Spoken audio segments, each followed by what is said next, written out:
wasallam. Kwanza kabisa hatuna budi kumshukuru Allah subhanahu wa ta'ala na kumtakia sala na salamu kipenzi wa umma Muhammadin sallallahu alayhi wasallam. Kwanza kabisa hatuna budi kumshukuru Allah subhanahu wa ta'ala kwa fadhila zake na kwa nguvu zake kutuwezesha kuiswali swala hii ya magharibi tena kwa jamaa.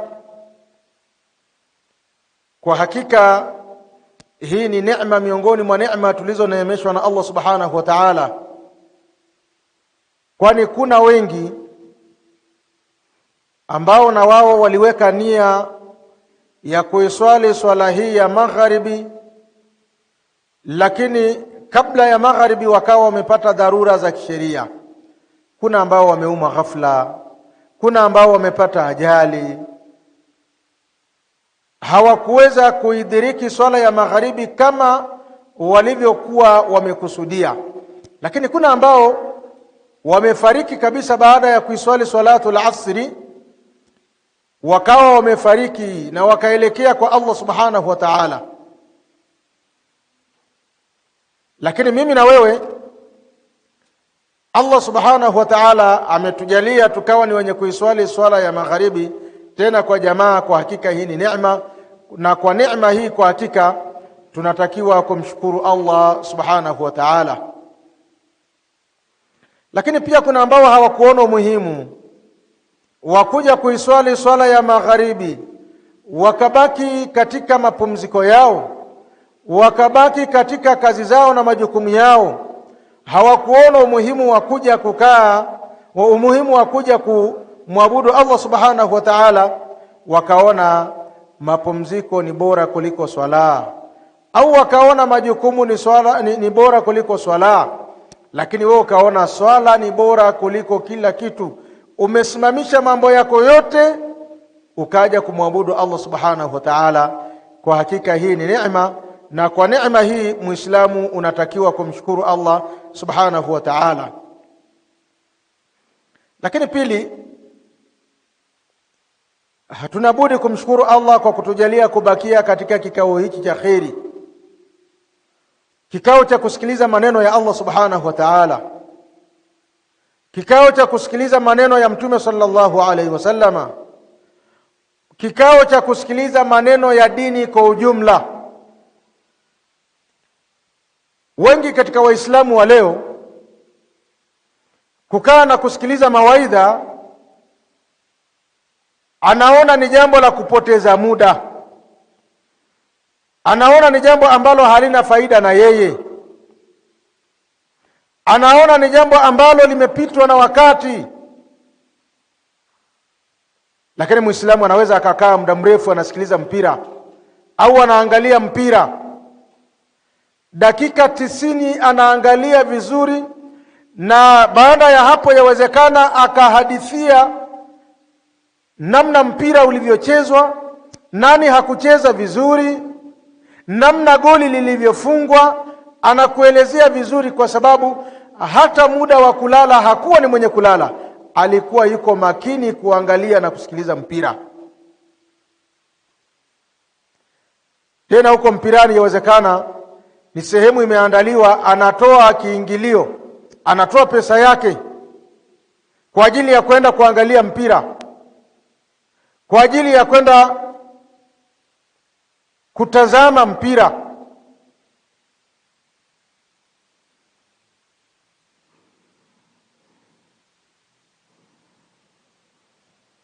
Kwa hiyo utakuta haya Waislamu wanayafanya bila kuchoka, bila kusinzia, bila uvivu. Lakini jambo ambalo linahusiana na dini ya Allah subhanahu wa ta'ala, Muislamu anakuwa yuko nyuma, Muislamu anakuwa hajali, Muislamu anakuwa hajui umuhimu wake. Allah subhanahu wa ta'ala anapokujalia ukafahamu umuhimu wa kukaa katika darsa kama hizi, umuhimu wa kusikiliza mawaidha kama hivi, umuhimu wa kuhudhuria durusi na mihadhara mbalimbali. Wallahi hii ni neema. Unapata thawabu mbele ya Allah subhanahu wa ta'ala, unalipwa na Allah subhanahu wa ta'ala. Lakini kutokana na kutokufahamu malipo na thawabu zinazopatikana kwa kukaa katika durusi na mihadhara kama hii, ndipo utakuta Muislamu haoni umuhimu. Ndipo utamuona Muislamu anaweza akakaa nyumbani anaangalia move fulani kwamba hivi sasa kuna mchezo fulani, na hayuko tayari kupitwa, lakini yuko tayari kupitwa na mawaidha. Yuko tayari kupitwa na mawaidha msikitini, yuko tayari kupitwa na darasa fulani msikitini, yuko anaangalia move. Hivi nafikiria move itakupeleka peponi? Hivi unafikiri sinema ambayo unaiangalia itakupeleka peponi? Kwa nini usilazimisha nafsi yako ukaja ukasikiliza muhadhara kama hivi, ukasikiliza mawaidha kama hivi, ukasikiliza durusi kama hivi, ukapata malipo na thawabu mbele ya Allah subhanahu wa ta'ala. Nafsi huwa haipendi kukaa katika durusi kama hizi. Nafsi huwa haipendi. Nafsi inapenda kuhudhuria katika vikao ambavyo havina maana. Tena wakati mwingine vikao hivyo unapata madhambi. Lakini mtu yuko tayari kupata madhambi, lakini aingia katika vikao kama hivyo, anatoa na pesa yake. Lakini hapa Muislamu anaingia bure. Hakuna mtu aliyokaa pale mlangoni anatoza pesa ili uweze kuingia hapa, kuna kiingilio. Hakuna kiingilio. Lakini bado Waislamu wanakuwa wagumu kuhudhuria katika durusi kama hizi, mihadhara kama hii, na hata akipitwa naona ni sawa. Lakini kwa mtu mwenye imani ya sawa sawa, anapopitwa na muhadhara kama huu, anapopitwa na darsa kama hivi, inamuuma. Anaona kwamba ameingia hasara kwa kupitwa na maneno ya Allah subhanahu wa ta'ala. Lakini pia shaitani naye pia huwa hapendi kumuona Muislamu anakaa katika vikao kama hivi kwa ajili ya kusikiliza maneno ya Allah. Anajua na anafahamu kwa kupitia vikao kama hivi yawezekana ikawa ni sababu ya wewe kuingia katika pepo ya Allah subhanahu wa ta'ala. Yeye anataka kupoteze. Yeye anataka kuingiza katika milango yake na sehemu zake. Lakini ukiingia katika maeneo kama haya, shaitani huwa hapendi na anaona ya kwamba anapoteza wafuasi wake. Kwa ndugu zangu katika imani, mihadhara kama hii, darsa kama hizi, Muislamu jipange kuhudhuria. Kuwa ni mwenye kujali elimu. Kuwa ni mwenye kujali elimu ambazo zinatolewa katika misikiti kama hivi. Ndugu zangu katika imani, katika muhadhara wetu wa Jumapili iliyopita tulielezea mada ilikuwa ni tarbiyatul auladi ala tarbiyati shar'iyya, kuwalea watoto malezi ya kisheria, kuwapa watoto malezi ya kisheria. Tukasema kila mmoja anampa mtoto wake malezi, lakini wakati mwingine yawezekana ni malezi mabaya, malezi mabovu ambayo yatakuja kukugharimu wewe baadaye. Huyo mtoto ambaye umempa malezi mabaya atakuja kukusumbua baadaye. Kwa tulisema kwamba kila mzazi ajitahidi kumlea mtoto wake malezi mazuri, kwa sababu tulisema mtoto ni amana uliopewa na Allah subhanahu wa ta'ala. Kama amana hii hautoitunza vizuri, fahamu ya kwamba utakwenda kuadhibiwa na Allah subhanahu wa ta'ala. Utakwenda kuulizwa na Allah subhanahu wa ta'ala, kwa nini amana hii haukuitunza vizuri? Kwa nini uliipoteza amana hii? Kwa hiyo yawezekana ukaingia motoni kwa sababu ya watoto. Kwa tukasema Allah subhanahu wa ta'ala anataka sisi wenyewe tujiokoe na moto wa Allah subhanahu wa ta'ala, lakini pia watoto wetu tuwaokoe na moto wa Allah subhanahu wa ta'ala. Hautaweza kuwaokoa watoto na moto wa Allah isipokuwa kwa kuwapa malezi mema, isipokuwa kwa kuwapa malezi mazuri. Lakini pia tukasema miongoni mwa mambo ya msingi ya kuzingatia katika malezi, ya kuanza kumwandaa mtoto wako kuwa na malezi mazuri, tukasema ni kumchagulia mtoto wako mke mwema. Kama utaoa mke ambaye si mwema, mke muovu, na yeye ndiye anayeshinda na watoto wako, yawezekana watoto wako wakawa si wema, yawezekana watoto wako wakapewa malezi mabovu na mama yao. Mama kama si mtu wa ibada, kama si mtu wa swala, akawa ni mtu wa kufanya mabaya maovu, watoto hawatotengemaa. Lakini pia hata kwa upande wa wanawake na mabinti kwa ujumla, na wao vile vile wanatakiwa kuchagua mume mwema. Akipatikana mume mwema na akapatikana mke mwema, watoto hawa watalelewa katika malezi mazuri. Watoto hawa watapewa malezi mazuri kwa sababu ya wema wa baba yao na wema wa mama yao. Tukasema miongoni mwa mambo ya kimsingi kabisa yanayosababisha kupata mtoto mwema ni pale wazazi sasa wanapokuwa wazazi wameshapatikana, baba mwema amepata mke mwema na mama mwema amepata mume mwema. Wanaanza maisha, wanapokuwa katika ibada yao wasisahau kumuomba Allah subhanahu wa ta'ala, waombe dua ya kuingia katika ile ibada. Lakini cha kusikitisha, yawezekana wanaume wengi hawajui dua ya kuingia katika ibada hiyo. Hata na wanawake wengi vile vile hawajui dua ya kuingia katika ibada hiyo. Na Muislamu unapokuwa haufahamu dua ya kuingia katika ibada hiyo, yawezekana ibada hiyo ukashirikiana na shaitani. Ibada hiyo yawezekana ukashirikiana na shaitani wa kijini, uko unafanya ibada na yeye akaja akaishiriki ibada hiyo, na mwisho wa siku akaweka atakachokiweka. Mnapata mtoto ambaye ni mtukutu, mtoto ambaye hawasikilizi, mtoto ambaye ni mtundu kupita maelezo. Ni kwa sababu ya kuto kuomba dua wakati mpo katika ibada. Kwa unapoomba dua katika ibada hiyo, unatengeneza mazingira ya kupata mtoto mzuri, mtoto mwema. Ndio maana dua yenyewe inajieleza wazi kwamba unamuomba Allah akukinge na shaitani. Allahumma jannibna shaitana wa jannibi shaitana ma razaqtana. Ewe Allah, tunakuomba utukinge na shetani na umkinge na shetani yule ambaye utaturuzuku, yule utakayetupa umkinge na shaitani.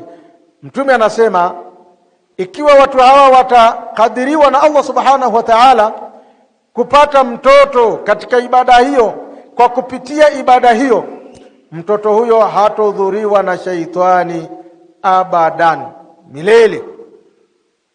Lakini pia tukasema miongoni mwa mambo ambayo yanamfanya mtoto awe ni mwema ni kumfanyia yale mambo ya kimsingi ambayo yamefundishwa na dini.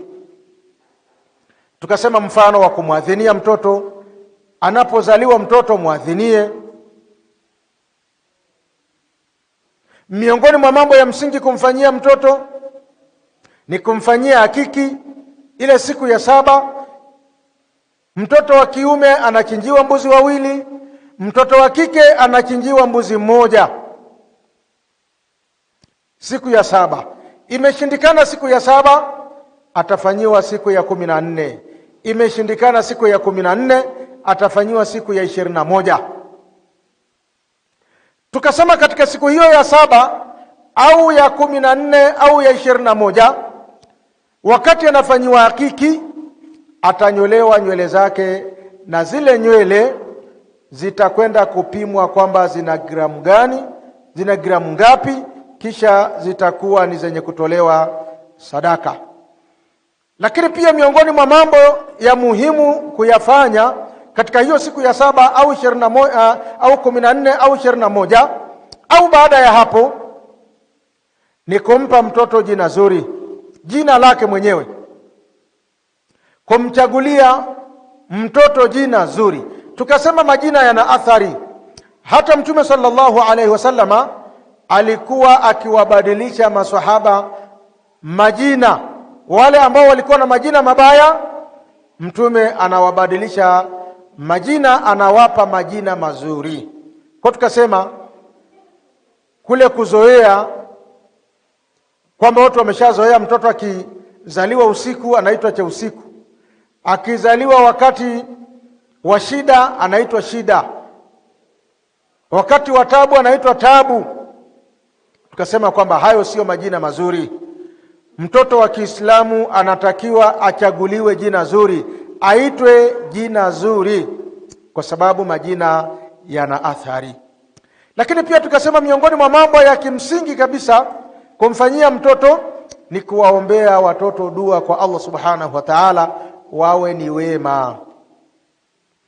Kwanza unamuomba Allah kabla mtoto hajapatikana, unaomba ya Allah, naomba unijalie mtoto, lakini mtoto huyo awe ni mwema. Na baada ya kupatikana watoto, kila siku nawaombea watoto wako wawe ni wema kwa Allah subhanahu wa ta'ala. Tukasema usiwaombee watoto wako mabaya, usiwalani watoto wako. Kuna baadhi ya wazazi huwa wanawalani watoto na kuambia watoto maneno mabaya. Dua ya mzazi inakubaliwa na Allah subhanahu wa ta'ala. Kwa tukasema kwamba mzazi anatakiwa awe makini, asimlaani mtoto wake, asimuombee mabaya mtoto wake. Na utakuta mzazi anamwambia, ukitoka leo ugongwe na gari, ukitoka leo usirudi hapa, ufie huko huko. Mzazi anasema maneno kama haya. Haya si maneno mazuri katika malezi. Usimuombee mtoto wako mabaya, muombee mtoto wako mazuri, na muombee mtoto wako awe ni mwema. Tukasema miongoni mwa mambo ambayo yanasaidia katika kumtengeneza mtoto kuwa ni mwema ni kumfundisha dini ya Allah subhanahu wa ta'ala. Mfundishe dini. Kama wewe mwenyewe hauwezi kumfundisha dini, basi mtafutie mwalimu. Mbona tunawawekea watoto wetu walimu wa tuition katika masomo ya secular? Tena mtoto unaweza ukakuta anafundishwa topic moja tu, mwalimu anasema kwamba hapa bwana utanilipa kiasi kadhaa, na mzazi yuko tayari kutoa pesa hiyo. Kwa nini usiwe tayari kutoa pesa kwa ajili ya kumwekea mtoto wako tuition nyumbani? Kama amekosa muda, kwa nini usimwekee tuition nyumbani akaisoma dini ya Allah subhanahu wa ta'ala? Leo mzazi, hebu angalia gharama ambazo unazitumia katika kumsomesha mtoto wako secular, na angalia gharama ambazo unazitumia kumfundisha dini. Pima mwenyewe, utaona tu kwamba gharama hizi zinafanana au zinakaribiana. Unaweza ukakuta kuna tofauti kubwa sana. Leo mzazi anashindwa kulipa shilingi 2,000 katika kila mwezi ya madrasa. Sidhani kama kuna madrasa ambayo watoto wanalipa zaidi ya 2,000. Hebu tupige shilingi 2,000 kwa miezi 12, inakuja shilingi ngapi jamani kwa mwaka? Naam, 24,000 kwa mwaka. Kule secular umetoa shilingi ngapi? Ikiwa mwaka mzima kwa upande wa madrasa mtoto wako kufundishwa dini ya Allah subhanahu wa ta'ala umetumia shilingi 24,000 kwa mwaka mzima, shuleni wewe unalipia shilingi ngapi? Kuna watu wanapeleka watoto wao shule zile za ghali. Unaweza ukashangaa mtoto ametumia pesa kwa uchache shilingi milioni 5, anasomeshwa. Kwa nini na huku usitumie pesa uhakikishe kwamba mtoto wako anasoma? Kwa miongoni mwa mambo ambayo yanamtengeneza mtoto huyu kuja kuwa ni mwema ni kumsomesha dini ya Allah subhanahu wa ta'ala, msomeshe aqida. Leo mtoto anasoma mpaka anafika chuo kikuu, hajui hata namna ya kujitoharisha, hajui hata namna ya kuoga. Kama ni mtoto wa kike, hajui hata namna ya kujitoharisha anapomaliza siku zake. Ameolewa, ameshajaliwa, amepata mtoto, hajui hata namna gani ata.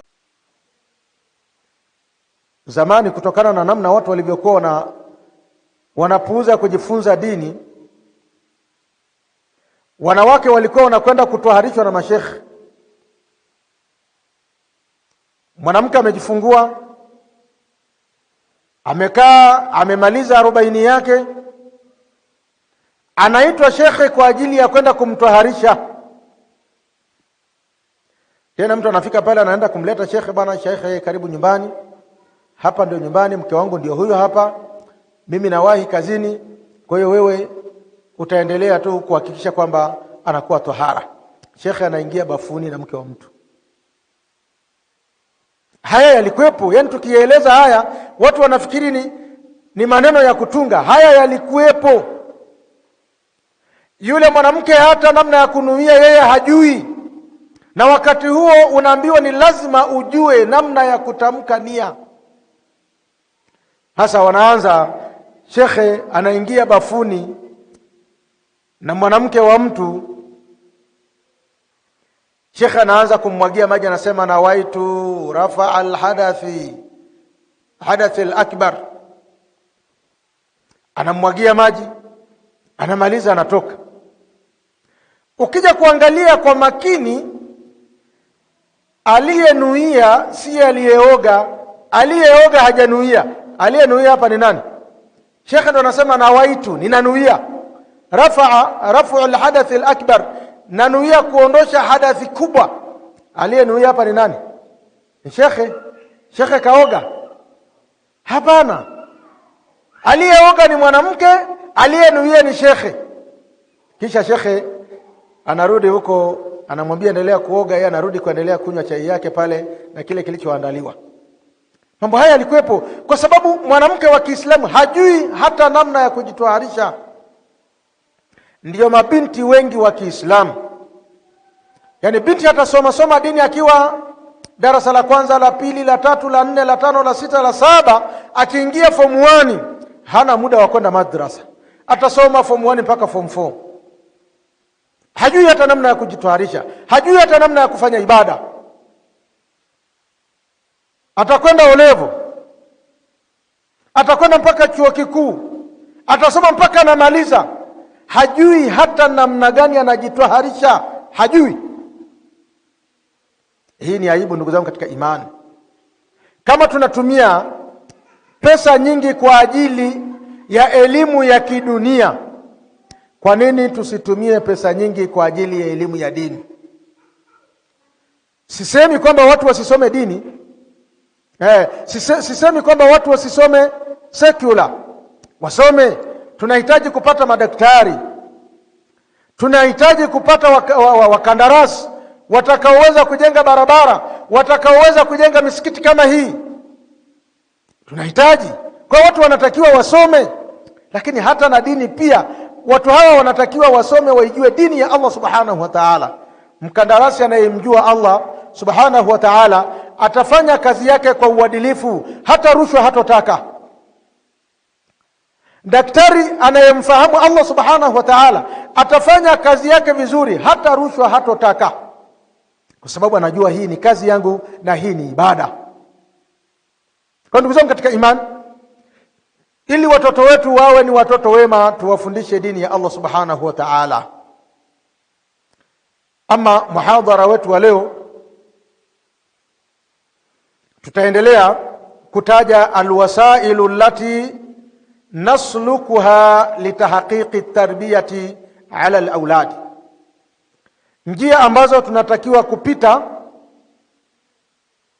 katika kuwapa malezi mazuri watoto wetu, kwamba upite njia gani katika malezi ya kumlea mtoto wako. Kwanza kabisa, alqudwatul hasana. Mzazi anatakiwa awe ni kigezo chema kwa mtoto wake. Mzazi anatakiwa awe ni mfano mzuri kwa mtoto wake. Wa hiya min aqwa wasaili tarbiya taathiran, nayo ni njia ambayo ina nguvu katika kuwapa malezi watoto. Yaani wewe mwenyewe uwe ni kiigizo chema. Unamwambia mtoto aswali, wewe mwenyewe unaswali. Unamtahadharisha mtoto na mabaya, kwamba mtoto usinywe pombe, lakini wakati huo mwenyewe ni mlevi. Mtoto usivute sigara. Wazazi wote ambao wanavuta sigara, akimuona mtoto wake anavuta sigara anaweza akampiga vibaya sana. Anajua anafanya kitu kibaya. Sasa kama ni kitu kibaya, kwa nini wewe unakifanya? Wewe mzazi unatakiwa uwe ni kigezo chema ili uweze kuigwa na mtoto huyo. Wadhalika anna alwalada, na hilo ni kwamba mtoto yandhuru ila murabbihi, huwa anamwangalia mlezi wake na mzazi wake. Wa madha yafalu, ni mambo gani ambayo anayafanya. Wayastafidu min fi'lihi aktharu min qawlihi, na mtoto huwa mara nyingi anapata faida na matendo ya mzazi na matendo ya mlezi. Anapata faida zaidi kuliko faida anayoipata kutokana na maneno yake. Matendo yanamwathiri mtoto sana kuliko maneno. Falwaladu idha raa murabbihi, mtoto atakapomuona mzazi wake yanhahu an shay'in, anamkataza jambo fulani, thumma yaf'aluhu, kisha anamuona mzazi yeye analifanya jambo hilo. Unamwambia mtoto asinywe pombe, wewe mwenyewe ni mlevi. Usivute bangi, wewe mwenyewe unavuta bangi. Usile mirungi, wewe mwenyewe ni mla mirungi. Mtoto anakuona, mtoto anakushangaa, hivi huyu baba amechanganyikiwa au vipi? Jambo hili kama ni baya, mbona yeye analifanya? Usiseme uongo, wewe mwenyewe ni muongo. Umeshamdanganya mara kadhaa mtoto.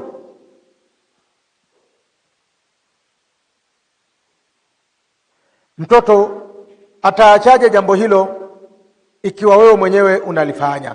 Kwa hiyo miongoni mwa nyenzo na njia za kumwathiri mtoto katika tarbia, katika malezi, ni mzazi kuwa ni kiigizo chema, ni mzazi kuwa ni mfano mzuri. Kile ambacho anamuelekeza mtoto na wewe kifanye, na kile ambacho anamkataza mtoto na wewe pia kaa mbali, kwa sababu matendo yanaathiri kuliko maneno.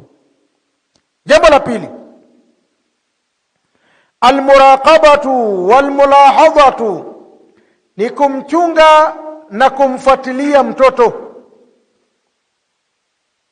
Yambaghi alla yaghfula alwalidu, yatakikana mzazi asighafilike an waladihi, na kumfuatilia mtoto wake. Bal yulahidhuhu wa yuraqibuhu, bal anatakiwa awe ni mwenye kumfuatilia mtoto na kumchunguza. Wakati mwingine duna ayashura alwalad, pasina mtoto yeye mwenyewe kujua kwamba anafuatiliwa na baba yake au na mama yake. Sawaun kana alwaladu ibnan au binta, ni sawasawa mtoto huyo akawa ni binti au akawa ni kijana wa kiume. Wote hawa mzazi unatakiwa kuwafuatilia. Fayuraqibuhu dhihabahu lilmadrasa, anamfuatilia na kumchunguza wakati anapotoka na kwenda shule. Warujuahu, na amfuatilia na kumchunguza wakati anapotoka shule, anakuwa na kina nani. Wakati mwingine mtoto anaweza akawa anafuatana na watu wabaya. Wakati mwingine mtoto yawezekana akawa anafuatana na watoto wabaya wakamfundisha mabaya. Mfuatilie mtoto wako anapokwenda shule anakwenda na kina nani, na anaporejea kutoka shule anarudi na kina nani, anafuatana na kina nani.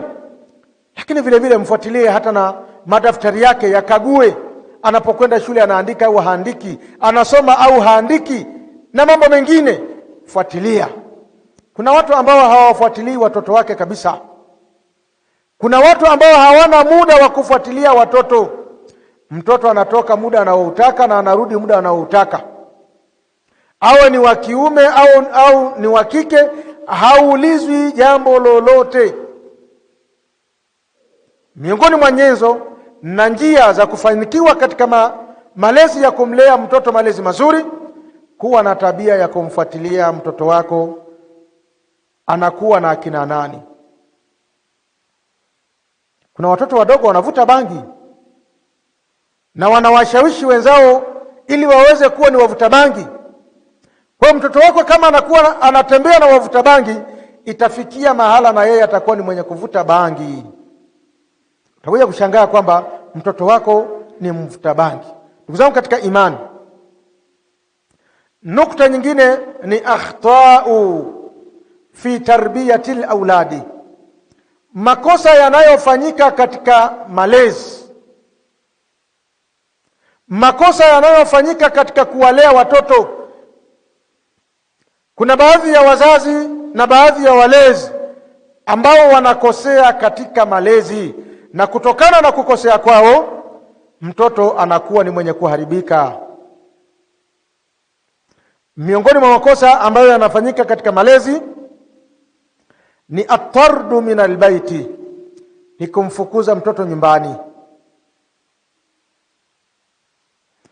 Waqad yalja'u ba'dhu al-aba'i, baadhi ya wababa na baadhi ya wamama huwa wanakimbilia litakhallusi min adha alwaladi, kutokana na kujitakasa na kujisafisha na makosa ya mtoto na maudhi ya mtoto, wa adamu taatihi, na mtoto kutokumtii lahu, yeye mzazi, bi an yatrudahu min albaiti, ni kumfukuza nyumbani. Wa yaqulu, na anamwambia mtoto, muda wa kuwa wewe haunitii mimi, wa ma dumta asiyan lillah, na muda wa kuwa wewe ni mkosaji wa kumkosea Allah subhanahu wa ta'ala, fadhhab ila man tashau, nenda kwa yeyote unayetaka kwenda kwake, nenda mahala popote, ondoka kwangu. Fa ana lastu bi abika, mimi sio baba yako au mimi sio mama yako, kuanzia leo ondoka kwangu.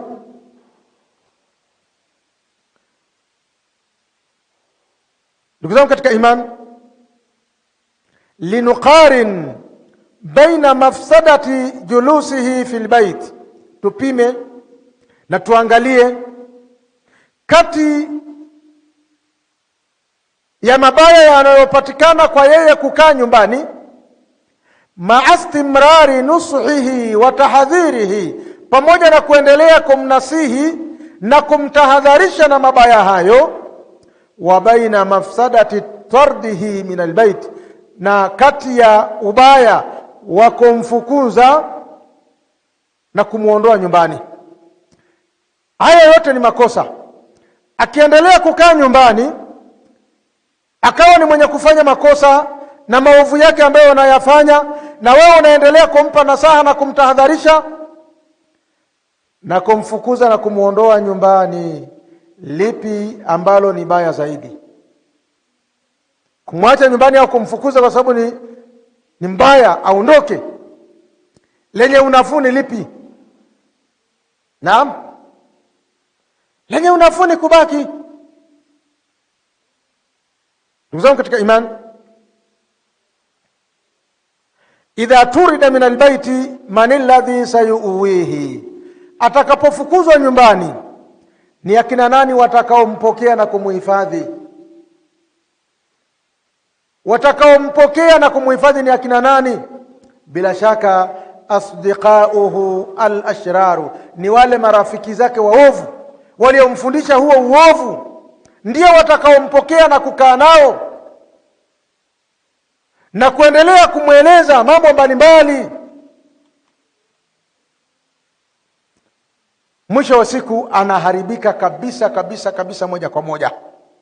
Kwa miongoni mwa makosa yanayofanyika kwenye malezi ya kuwalea watoto ni kumfukuza mtoto nyumbani. Kuna kampeni za makafiri kuhusiana na watoto wetu. Wana kampeni nyingi. Miongoni mwa kampeni ni kwamba vijana wa kikafiri waharibu watoto wa kike wa Kiislamu, atembee naye ampe mimba. Wanafahamu ya kwamba Muislamu hatovumilia. Atakachokifanya baada ya binti yake kupata mimba, atamfukuza nyumbani. Akishamfukuza tayari wanamchukua wenyewe. Kwa hiyo hapo wanamchukua binti, wanamchukua na mtoto, anaingia huko kwenye ukafiri. Kumfukuza mtoto nyumbani, hii sio solution. Na kumfukuza mtoto nyumbani, hatoitwa ni mtoto wa mtu mwingine, ataitwa ni mtoto wako. Kama amefanya makosa, unatakiwa kuendelea kumtahadharisha na makosa hayo ili aweze kuondokana na makosa hayo. Miongoni mwa makosa ambayo yanafanyika katika malezi ni tadakhulul akharina fi tarbiyati alwalidi liwaladihi, ni watu wengine kuingilia malezi ya mzazi anayemlea mtoto wake. Yawezekana amemchapa, yawezekana amemwambia maneno makali makali, yawezekana watu wengine wakasikia, mbona unamnyanyasa sana huyu mtoto? Huyo mtoto mbona unamtesa sana? Wakati mwingine ni moja kati ya wazazi wawili. Yawezekana mtoto anaadhibiwa na baba, anaingilia mama, usinichapie mtoto wangu. Mtoto wangu nimepata shida, nimebeba miezi 9. Sitaki kabisa umguse mtoto wangu. Na kinyume chake, yawezekana mama anamtia adabu au anaongea na mtoto wake, ameona mambo mabaya kwake, anamtahadharisha. Baba anaona kwamba mtoto ananyanyaswa. Wewe mbona unamuonea huyu mtoto bwana? Kila siku namwambia maneno makali makali. Haifai ndugu zangu katika imani. Haya ni makosa katika malezi. Haifai mtu kuingilia malezi ya mzazi pale anapomlea mtoto wake, mtu mwingine akaingilia kana kwamba mtoto huyu ananyanyaswa. Hayo ni makosa yanayofanyika katika malezi. Miongoni mwa makosa yanayofanyika katika malezi ni istikhdamu dharbi ma'a awwali zalla au khata'in, ni kutumia adhabu ya kumchapa mtoto katika kosa la kwanza. Mara ya kwanza ameteleza, amefanya jambo ambalo hulitaki, unaamua kumchapa na kumpiga. Mtoto anatakiwa aelekezwe, apewe, akanywe kwamba usifanye hili, ukifanya hili ni baya, ukirudia nitakuchapa. Akanywe mara ya kwanza, akanywe mara ya pili, akanywe mara ya tatu. Akiendelea sasa, hapo anaweza akachapwa. Lakini kuanza kumchapa mtoto katika kosa lake la kwanza, unaanza kumkanya kwa fimbo, hili ni kosa. Inafikia mahala anakuwa sugu, unapiga hata unashangaa kwamba hata kulia hali.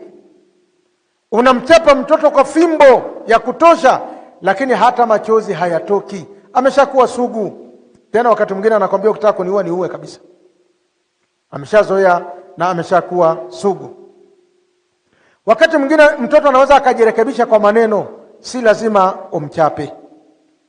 Miongoni mwa makosa yanayofanyika katika malezi ni tarku iqadhihi liswala, ni kuacha kumwamsha mtoto kwa ajili ya kwenda kuswali. Salatu subhi, mwamshe mtoto wako, nenda naye msikitini kwa ajili ya swala. Na mtoto wa kike aamke aswali na mama yake. Lakini ni wazazi wachache wanaofanya hivyo. Tena katika siku za weekendi, mwache mtoto bwana alale. Mtoto alichoka. Wiki nzima anaamka saa 11, huu ni muda wake wa kulala, ni muda wake wa kupumzika. Na muonea huruma mtoto wangu. Kumuonea huruma ni kumwamsha aweze kumwabudu Mola wake, huko ndio kumuonea huruma. Hiyo sio huruma ya kumwacha aendelee kulala na hali ya kuwa hajaswali. Tunafahamu ya kwamba Mtume sallallahu alaihi wasallam anasema, murru auladakum bis-salah, waamrisheni watoto wenu kuswali, wa hum abna'u 7 sinina, wanapofikisha umri wa miaka 7. Mtoto anapofikisha umri wa miaka 7 anatakiwa aamrishwe, sio bembelezwe. Amri kwamba awe ni mwenye kuswali, na amri hii inajumuisha watoto wote wa kike na wa kiume, na amri hii inajumuisha swala zote. Waislamu tunafahamu ya kwamba tunatakiwa kuswali swala 5 kwa siku, na hata watoto wetu vile vile wanatakiwa wawe ni wenye kuswali, waamrishwe kuswali wanapofikia umri wa miaka 7. Kisha Mtume akasema, wadhribuhum alaiha wa hum abna'u 10 sinina, na wachapeni wanapoacha kuswali wanapofikia umri wa miaka 10. Umemwambia swali, amekataa, mchape. Leo ni mzazi gani ambaye amewahi kumchapa mtoto wake kwa sababu ameacha swala?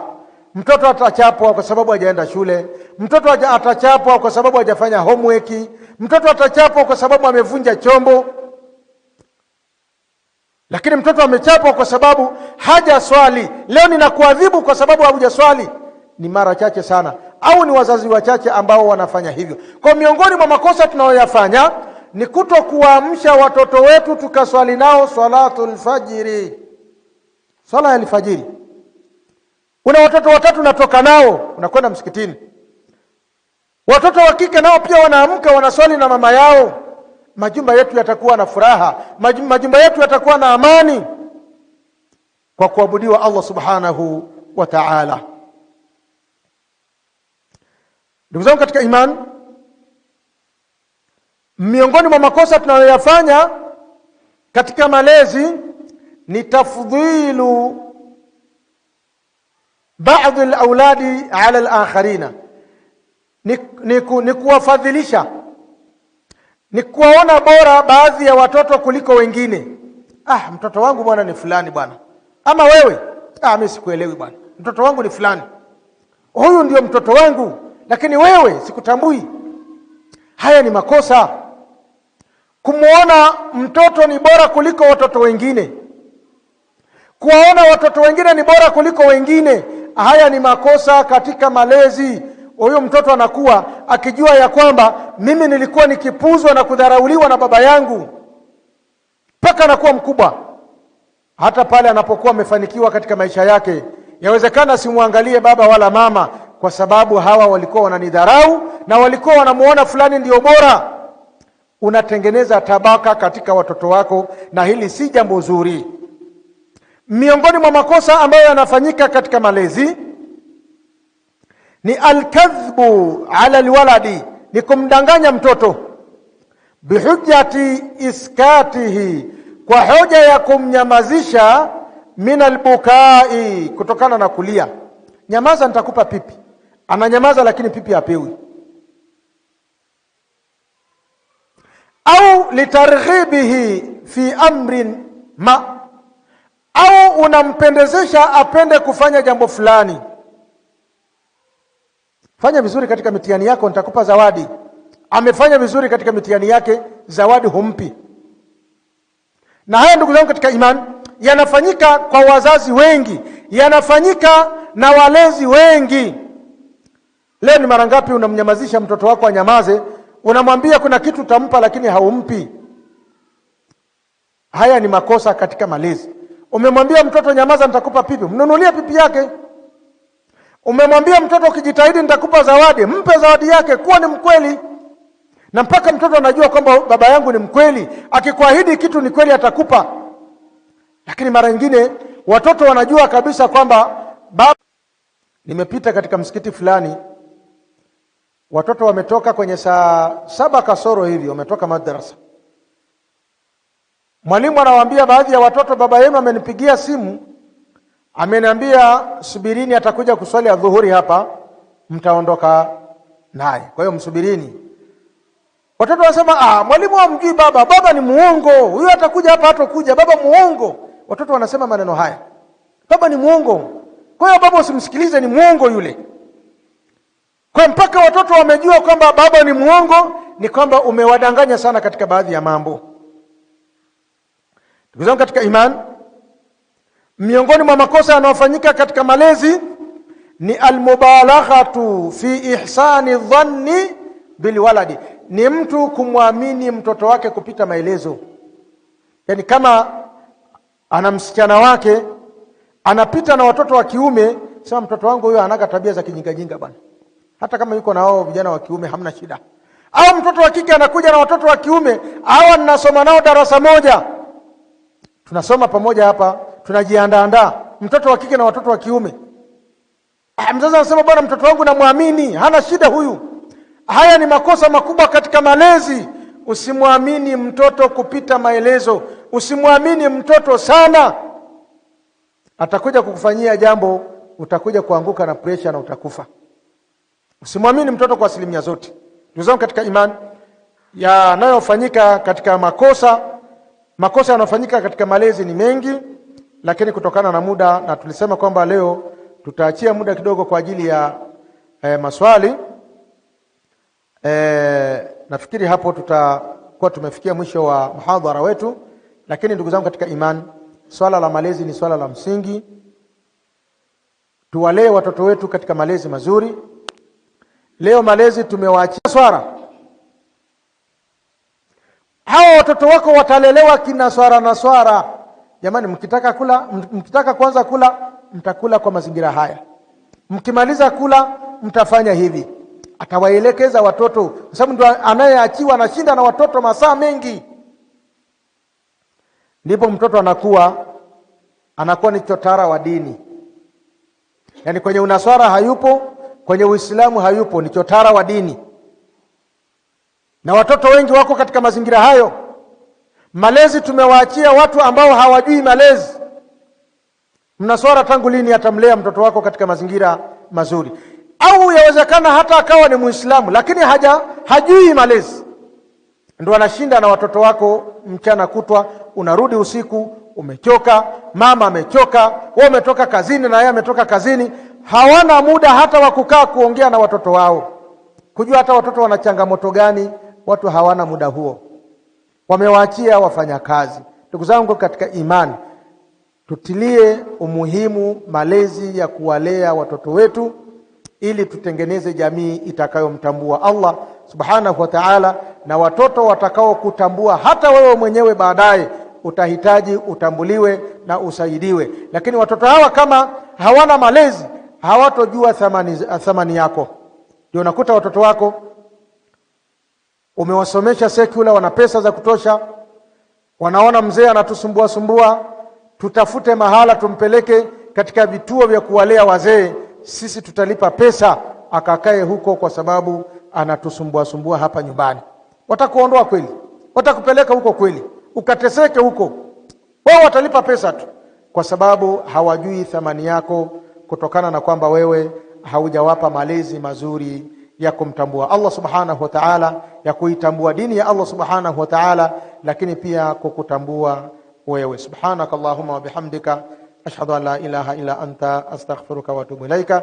Wa sallallahu ala nabiyyina Muhammadin wa ala alihi wa sahbihi wa sallam, walhamdulillahi rabbil alamin.